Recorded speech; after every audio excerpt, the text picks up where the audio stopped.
एक पिता पुत्र व्यापार धंधा करते थे। पुत्र को पिता के साथ कार्य करते हुए वर्षों बीत गए।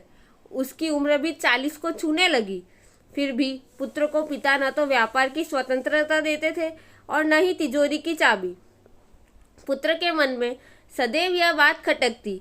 वह सोचता, यदि पिताजी का यही व्यवहार रहा तो मुझे व्यापार में कुछ नया करने का कोई अवसर नहीं मिलेगा।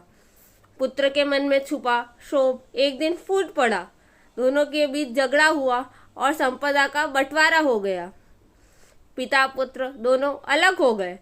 पुत्र अपनी पत्नी बच्चों के साथ रहने लगा। पिता अकेले थे। उनकी पत्नी का देहांत हो चुका था। उन्होंने किसी दूसरे को सेवा करने के लिए नहीं रखा, क्योंकि उन्हें किसी पर विश्वास नहीं था। वे स्वयं ही रूखा सूखा भोजन बनाकर खा लेते या कभी चने आदि खाकर ही रह जाते तो कभी भूखे ही सो जाते थे। उनकी पुत्रवधू बचपन से ही सत्संगी थी।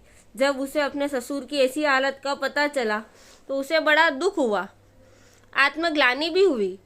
उसमें बाल्यकाल से ही धर्म के संस्कार थे। बड़ों के प्रति आदर व सेवा का भाव था। उसने अपने पति को मनाने का प्रयास किया, परंतु वे न माने। पिता के प्रति पुत्र के मन में सद्भाव नहीं था।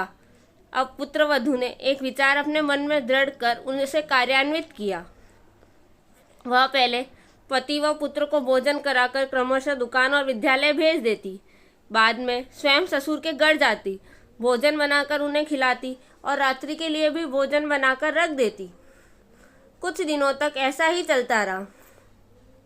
जब उसके पति को पता चला तो उसने पत्नी को कहा, ऐसा करने से रोकते हुए कहा, ऐसा क्यों करती हो? बीमार पड़ जाओगी। तुम्हारा शरीर इतना परिश्रम नहीं सह पाएगा। पत्नी बोली, मेरे आदरणीय ससुर जी भूखे रहे, तकलीफ पाए और हम लोग आराम से खाए पिए, यह मैं नहीं देख सकती। मेरा धर्म है बड़ों की सेवा करना, इसके बिना मुझे संतोष नहीं होता। उसमें भी तो मेरे भगवान का वास है। मैं उन्हें खिलाए बिना नहीं खा सकती। भोजन के समय उनकी याद आने पर मेरी आंखों में आंसू आ जाते हैं। उन्होंने ही तो आपको पाल पोस कर बड़ा किया है, तभी आप मुझे पति के रूप में मिले हैं। आपके मन में कृतज्ञता का भाव नहीं है तो क्या हुआ? मैं उनके प्रति कैसे कृतज्ञ कैसे हो सकती हूँ? पत्नी के सुंदर संस्कारों से सद्भाव ने पति की बुद्धि पलट दी। उन्होंने जाकर अपने पिता के चरण छुए, क्षमा मांगी और उन्हें अपने घर ले आए। पति पत्नी दोनों मिलकर पिता की सेवा करने लगे। पिता ने व्यापार का सारा भार पुत्र पर छोड़ दिया।